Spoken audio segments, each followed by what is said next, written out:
Hi everyone, my name is Marcus Chua, and today I'm going to be talking about the atomic and molecular structure of oxide layers and its formation, as well as passivating layers. So by definition, an oxide layer is a chemical compound containing oxygen and one other element. It's typically a thin layer or coating of an oxide that forms on its surface. Metals are generally the type of material that have the ability to form oxide layers, although there are many other types of materials that can oxidize. Typically, metals form oxide layers when they're exposed to a certain atmosphere with certain environmental factors that are met, for example, containing water and oxygen. In order for an oxide layer to form, it has to undergo a oxidation reaction, which is a special type of chemical reaction. For example, the oxidation reaction for iron is pictured in this equation, which is where atoms uh, iron atoms react with oxygen molecules as well as water molecules to form hydrated iron 3 oxide. So the picture below, there is a picture of chromium oxide and iron oxide. So you can see the oxides both form on top of the base metal, and they form a oxide layer with different colors depending on the material that the oxide layer is made of. So oxide layers typically prevent against corrosion, although they can be formed as a byproduct of corrosion, with the example of rust in the previous slide. Oxide layers that are formed to protect an underlying material, so a material that is under the material that is oxidized, that is called a passivating layer.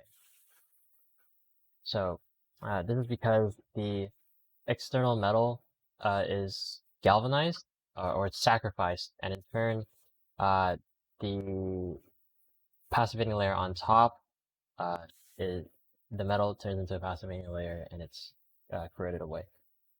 Galvanization forms a passivating oxide layer, and in turn, this new passivating layer protects the material underneath it from corrosion and other external environmental factors. This form of making a passivating layer is also known as sacrificial protection because the external metal is actually sacrificed in order to protect the internal layer. So one way you could think about formation of passivating layers is to compare it to Iron Man.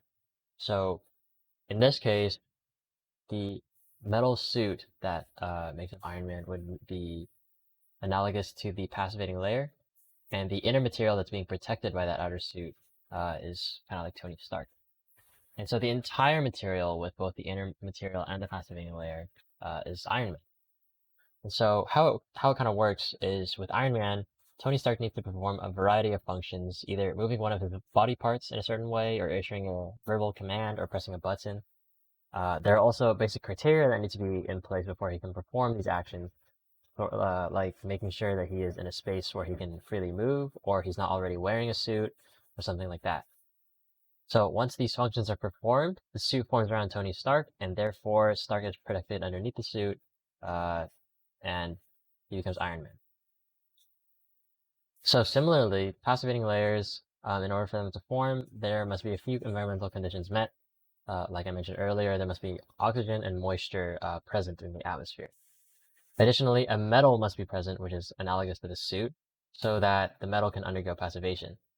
This metal turns into a passivating layer through a series of chemical reactions, which is like Tony Stark calling the suit to him. And so the end result is a passivating layer that forms over another pre-existing material with the purpose of protecting or shielding, acting as armor, um, protecting the underlying material. So some applications for oxidation, basically most of them pertain to the prevention of oxidation. So you want to prevent rust or corrosion. And it's generally through the use of a passivating layer. So for example, with stainless steel is an alloy made of steel and chromium. And so this chromium forms a passivating layer around the steel, which makes the steel invulnerable to things like rusting or stains or other environmental factors. Different levels of passivation and different materials to be used for a passivating layer can make variance in the qualities and different types of stainless steel.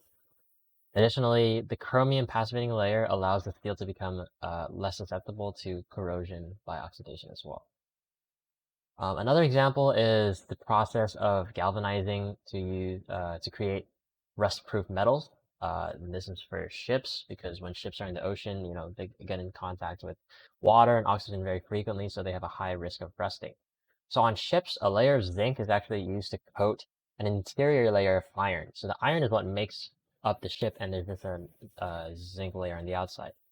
And so this zinc acts as the passivating material and becomes oxidized initially. And so once the zinc becomes oxidized to form zinc oxide, the special property of zinc oxide is that it can actually be removed from the material to reveal shiny new zinc plates underneath. And then these zinc plates can further oxidize again, and they can rust over and they can be removed, and then the whole process repeats. And so this protects the interior iron metal. And that's all I have for oxidation and passivating layers. And thank you for listening to my presentation.